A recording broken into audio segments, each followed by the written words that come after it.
Sobat Maestro, sesaat lagi kita akan bersama-sama mengikuti program Hidup Sehat Pilihan Kita. Selamat mendengarkan.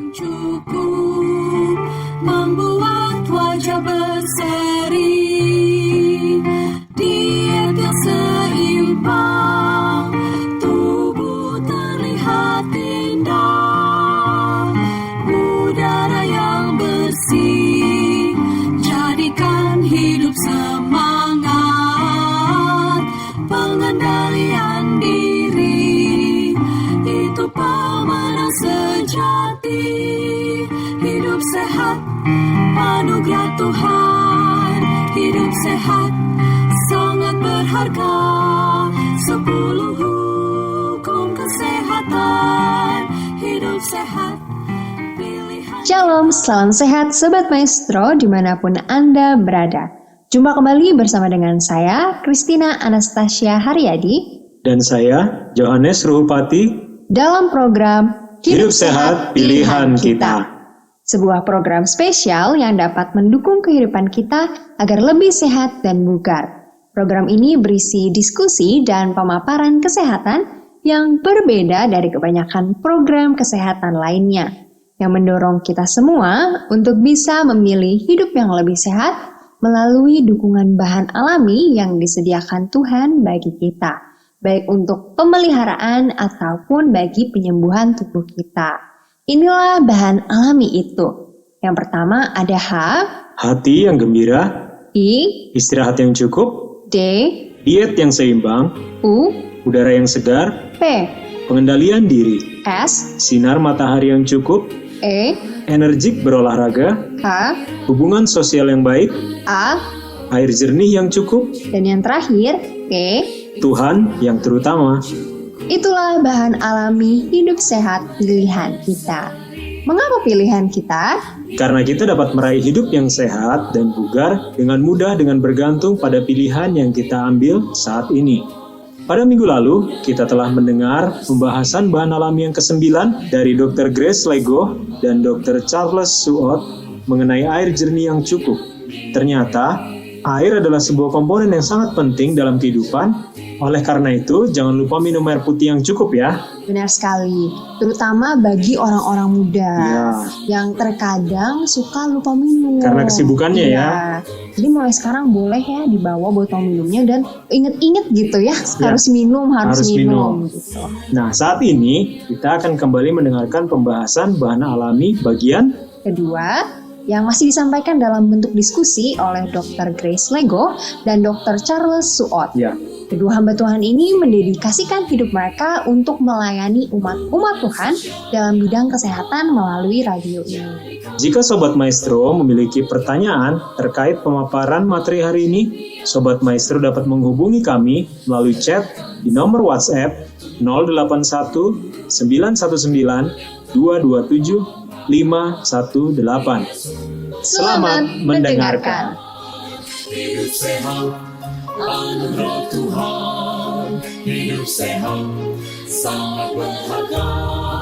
10 hukum kesehatan. Hidup sehat, pilihan kita. Hidup sehat, pilihan kita. Salam sehat pemirsa, senang sekali saya, Dr. Grace Lego, menjumpai Anda kembali dalam program Hidup Sehat bersama Rumah Sakit Advent Bandung. Tidak seorang pun makhluk hidup yang dapat hidup tanpa air. Tetapi sayang sekali, banyak orang tidak menyadari bahwa dia sedang kekurangan air. Tahukah Anda 3J tentang air? Dengan narasumber yang hadir pada pertemuan kita kali ini, Dr. Charles Suot, Mars, Wakil Direktur Medis di Rumah Sakit Advent Bandung dan sekaligus praktisi atau penanggung jawab di ruang cuci darah rumah sakit. Salam sehat, Dok. Salam sehat, Dr. Grace. Salam sehat, pemirsa. Oke, Dr. Charles. Kalau di diet ada 3J, ternyata di air juga ada 3J yang harus kita ingat karena mudah diingat dan sangat penting. Apa sebenarnya 3J? Kalau di makanan ya, kita sudah sering dengar 3J, itu adalah jumlah makanan yang kita makan, kemudian jadwal kita makan, dan jenis. Sebenarnya di air juga hal yang sama itu bisa dilakukan karena ini kita mau mendapatkan bahwa air itu betul-betul membuat kita sehat. Maka kita harus memperhatikan 3J ini. Oh, jadi sama Sama. juga. Kepanjangannya sama. Sama. Jumlah, jadwal, yang dan kita jenis. minum, cuman bedanya di belakangnya. Ah. Ini jumlah yang kita minum, Ya. kemudian jadwal kita minum, dan yang ketiga adalah jenis yang kita minuman yang masuk ke dalam tubuh kita. Oke, kalau kita mulai saja dengan J yang pertama ya, karena ini pasti panjang penjelasannya. Bisa Dr. Charles sampaikan apa yang terkait dengan jumlah? Apakah kita boleh minum karena ini baik mencuci, kan yang lalu kan sudah ada manfaat tentang air itu mencuci, mengisi sebagian besar komponen sel dan seluruh tubuh kita terutama otak. Nah, sekarang kalau gitu saya boleh minum air sesuka hati saya dong. Ada orang yang minum sekali minum 1,5 liter. Gimana, Dok? Baik pemirsa sekalian, biasanya yang kita tahu orang minum 8 sampai 10 gelas. Ini banyak didengar. Ini perlu hati-hati karena 8-10 gelas itu tergantung pertama dari sisi ukuran gelasnya. Belum tentu yang kita harapkan misalnya 2 liter, tapi kemudian dia menggunakan gelas ukuran hanya 200 cc atau ada yang 300 cc, ada yang mungkin 500 cc. Tapi dasar perhitungan sebenarnya berapa banyak yang kita harus minum adalah berhubungan dengan berapa banyak yang keluar, air yang keluar dari tubuh kita. Yang kita tahu, yang kita sudah sampaikan juga waktu yang lalu, bahwa air yang keluar itu melalui saluran pencernaan, melalui saluran keringat, kemudian melalui pernafasan, dan yang paling banyak melalui saluran kencing. Ya. Nah, jumlah yang keluar dari keempat ekskresi ini, fungsi ekskresi ini, kalau yang paling banyak dari saluran kencing itu normalnya adalah 1,2 sampai dengan 1,5 mililiter. Sementara yang keluar dari dari saluran keringat, dari pernafasan dan pencernaan itu sekitar 500 cc atau 500 mililiter atau setengah liter. Jadi total sebenarnya yang keluar adalah 2 liter. Ya. 2 liter. Jadi sebenarnya inilah dasar jumlah yang harus kita minum. Saya potong sedikit, Dr. Charles. Nah, apakah ini perkiraan saja atau memang seperti itu dipengaruhi oleh faktor-faktor orang itu? Karena ini kan kelihatannya matematik sekali. Jadi kita harus cuma boleh minum 2 liter. Kira-kira seperti rata-rata. Kan tadi saya sampaikan rata-rata ada range berdasarkan jumlah yang keluar. 2 liter. Kurang lebih 2 liter. Ya, itu yang masuk. Itu. Nah, mungkin ada yang biasanya pingin minum lebih banyak. Ya, selagi fungsi ginjal kemudian jantungnya biasanya tidak bermasalah karena pengeluaran itu, proses untuk dia keluar itu tidak ada masalah. Yang jadi masalah kalau dia sudah punya masalah dengan fungsi ginjal, jantung atau ginjal. Iya, betul. Itu. Oke, saya pernah mendengar istilah dan mungkin di awam ada yang menanyakan tentang keracunan air. Nah, ada karena kalau nggak salah pernah ada orang minum 3 liter. Sekaligus dia minum 3 liter. Memang tadi dokter sampaikan bahwa kalau jantung kita baik, kalau ginjal kita baik, jadi kita dalam keadaan yang sehat, maka ginjal akan mengkompensasi mengeluarkan sebagai saluran ekskresi yang mengeluarkan air paling banyak, maka dia akan mengeluarkan. Tapi kira-kira berapa yang dianggap layak? Karena kan kita nggak ngukur ya. Dokter, apa patokan kita bahwa haus, kemarin dokter bilang bukanlah indikator yang baik. Jadi sebelum haus itu kapan aja, apa yang bisa kita lihat untuk karena kita kan kalau udah sibuk kita lupa saya sudah minum apa belum ya, apalagi kalau kita tidak ukur. Yang paling sederhana sebenarnya indikator yang kita lihat adalah dari warna apa? Air seni kita, ya.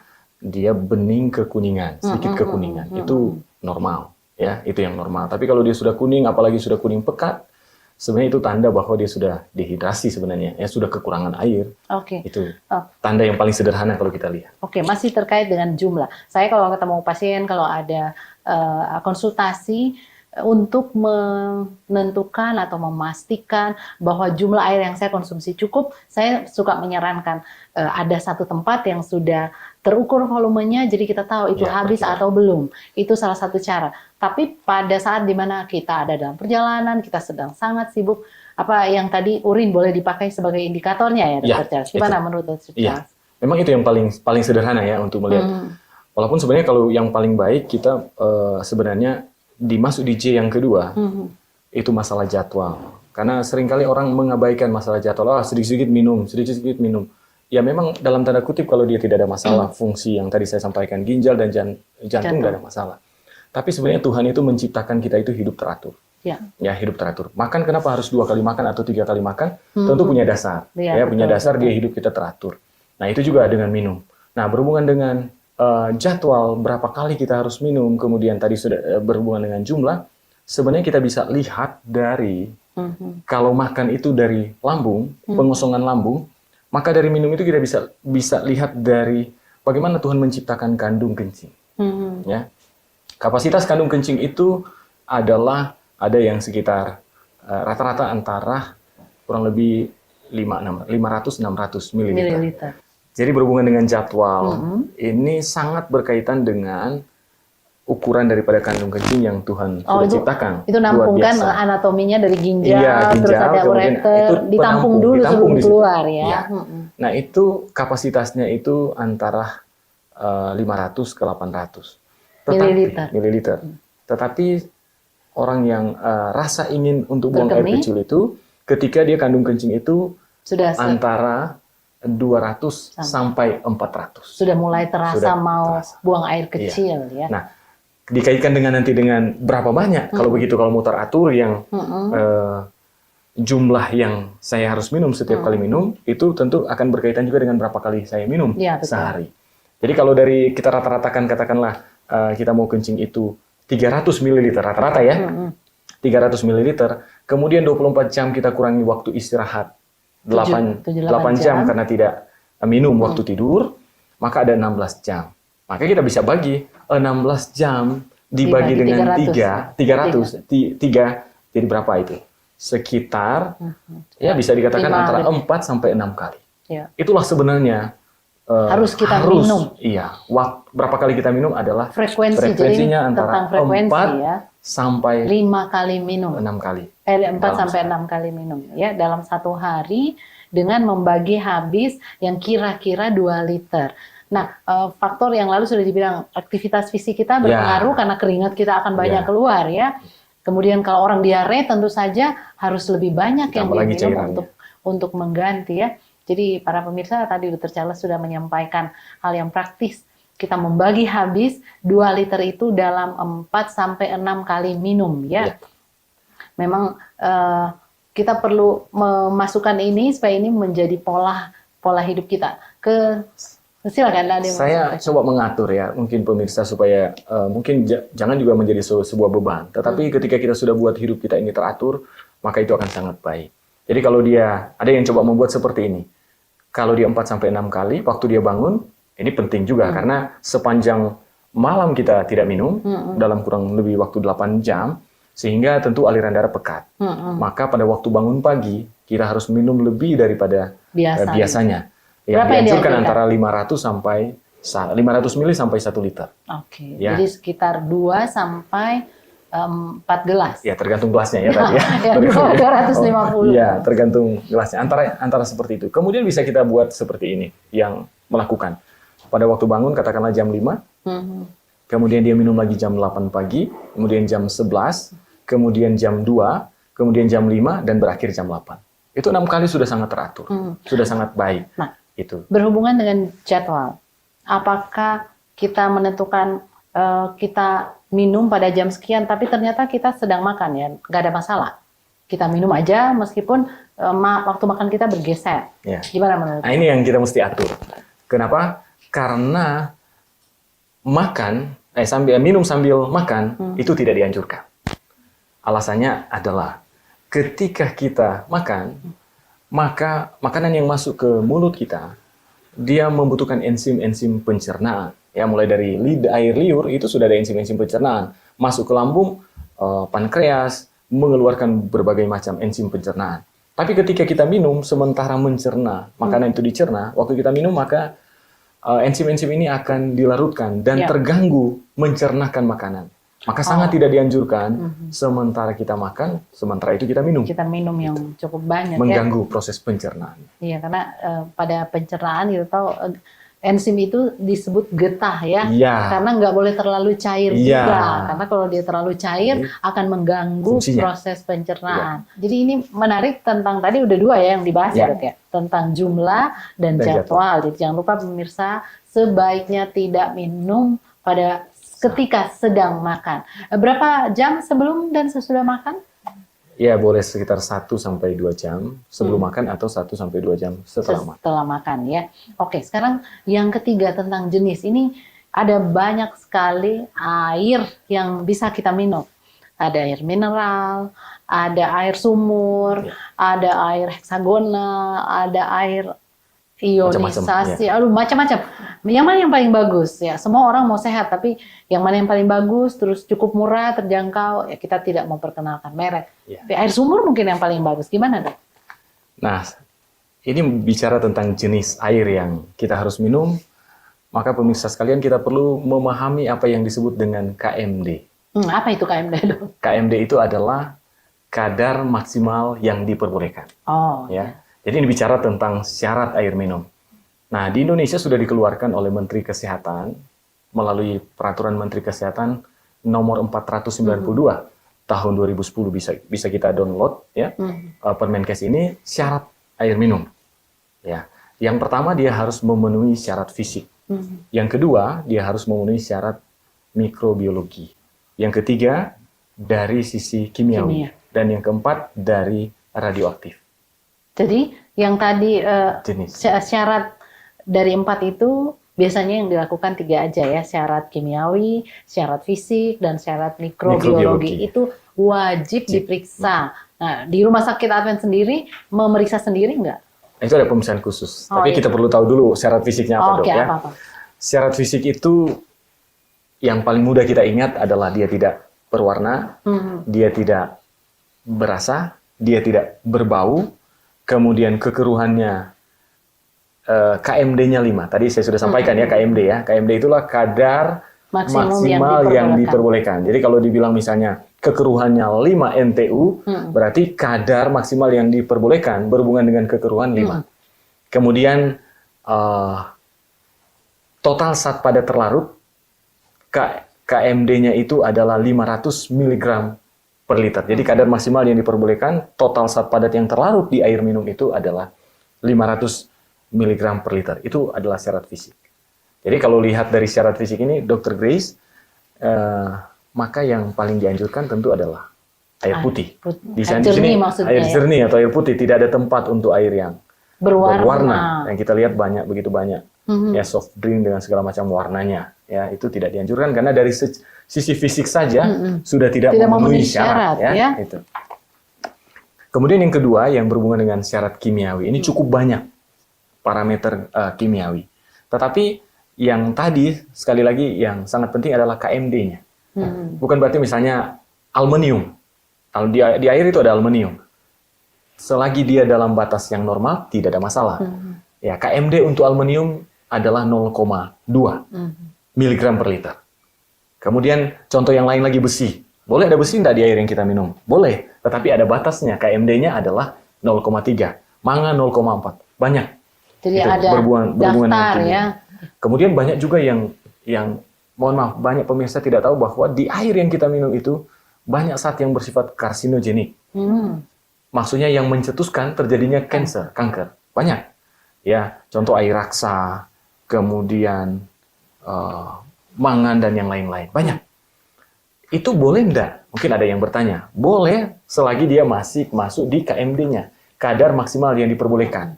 Ya, seperti itu. Kemudian yang muncul sekarang yang berhubungan dengan kimia yang banyak adalah masalah pH.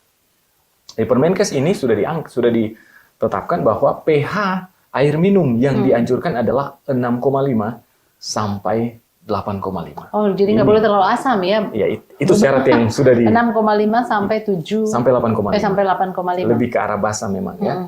Kemudian yang ketiga parameter mikrobiologi diperiksa bakteri yang dalam hal ini yang dijadikan patokan adalah namanya E. coli. Jadi dia tidak boleh mengandung E. coli. Itu syarat air minum yang Escherichia coli maksudnya. Ya, Escherichia coli. Oke. Berarti syaratnya saat ini dengan pengetahuan untuk melihat, menilai isi daripada air itu sangat ketat sesungguhnya. Jadi kita tidak boleh sembarang minum. Ya. Jadi oksigen itu bermuatan negatif. Ya, sehingga membuat air itu pH-nya menjadi basah, lebih basah. Dan memang Tadi kan syaratnya 6,5 sampai 8,5.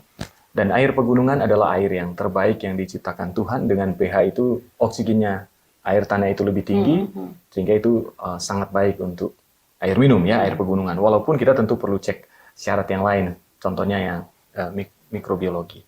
Nah, yang saya mau titipkan adalah memang ada pro kontra sehubungan dengan air beroksigen dan sebagainya. Tetapi sebenarnya kalau melihat bagaimana Tuhan menciptakan apa yang masuk ke dalam tubuh kita, maka yang membuat sebenarnya itu air itu basah dan itu yang paling diharapkan yang masuk ke tubuh itu adalah ketika kita mengkonsumsi sayur-sayuran dan buah-buahan. Itu basah. pH-nya adalah basah. Sehingga itu sebenarnya yang kalau saya melihat bahwa itulah yang sebenarnya sangat dianjurkan. Kedua, kalau kita misalnya membeli air yang tentu ada oksigennya, saya secara pribadi tidak melarang. Tetapi harus memenuhi syarat. Ya memang paling baik kalau kita cek ya. Kita cek bahwa betul ini beroksigen dan memang pH-nya basah. Nah itu tentu kita perlu cek. Ya, kalau memang atau kecuali kita yakini, kita percaya bahwa itu betul basah yang memenuhi syarat. Itu. Banyak yang penting sekedar minum saja, dia tidak tahu bahwa yang masuk itu betul-betul adalah air yang sehat atau tidak. Nah, kalau kita punya biasanya keluarga ada sumber air yang depo-depo yang tempat kita mengambil air. Nah, pesannya buat saya dalam hal ini yang sangat penting adalah apakah depo yang kita ambil itu memenuhi syarat atau tidak. Boleh dimintakan pemeriksaannya. Jadi setiap depo itu sebenarnya wajib memeriksakan dia punya apakah air yang dia keluarkan kualitas untuk dikonsumsi masyarakat itu memenuhi syarat. 6 bulan kah atau 1 tahun. Oke. Terima kasih. Sayang sekali waktu kita terbatas, jadi harus kita dari keterangan yang sudah disampaikan Dr. Charles berarti kita harus memastikan bahwa air yang kita minum ini memenuhi syarat. Kemudian air yang berwarna itu tidak sehat. Nah, mungkin kalau air jus gimana, Dr. Charles? Kalau air jus memang kita lebih dianjurkan sebenarnya makan buah secara langsung, ya. Tetapi pada kondisi tertentu juga bisa kita dipakai konsumsi. Dia ada air, dia juga ada serat, dia ada nutrien yang lain, fitofarmaka dan sebagainya, fitonutrien, walaupun seratnya berkurang karena sudah dijus. Ya, tapi itu masih lebih baik daripada kita mengkonsumsi yang jelas-jelas seperti kopi, teh yang memang jelas mengandung racun ya, tein, kafein yang tidak. Jadi bukannya bermanfaat malah akan memberatkan ya. Oke, karena waktu kita sudah habis, sebelum berpisah, pemirsa akan mendengarkan kira-kira apa yang perlu diingat dari perbincangan kita kali ini. Baik, terima kasih pemirsa sekalian. Saya mau titipkan 3J ini adalah sangat penting. Ya, berapa banyak jumlah air yang kita minum, kemudian jadwal kita minum, dan jenis minuman yang masuk ke dalam tubuh kita.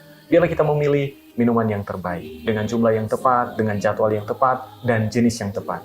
Saya yakin bahwa kalau kita melakukan ini, maka air yang kita sudah bahas yang lalu yang sangat penting untuk kesehatan tubuh dan kehidupan daripada sel supaya hidup, itu boleh menjadi bagian kita sehingga kita boleh memiliki tubuh yang sehat. Baik, kita sudah mendengarkan pemaparan dari 2 hamba Tuhan mengenai hukum ke-9 bagian kedua tentang air jernih yang cukup. Nah, ternyata ada syarat-syarat juga ya dalam mengonsumsi air minum, jadi kita tidak boleh sembarang minum.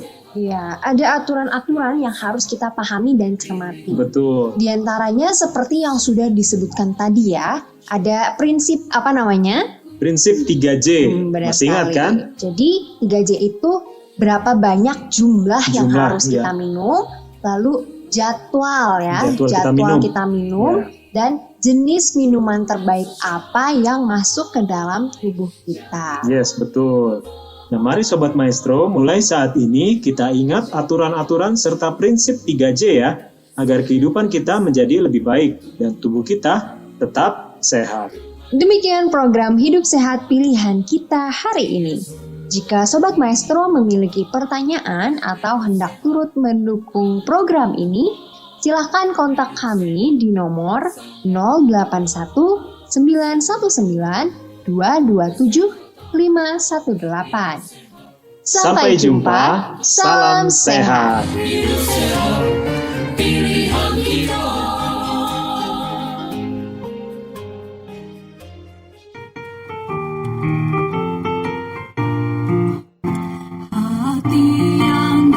Sobat Maestro, Anda baru saja mendengarkan program Hidup Sehat Pilihan Kita.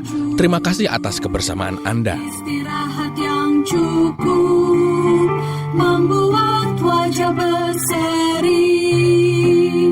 Diet yang seimbang, tubuh terlihat indah.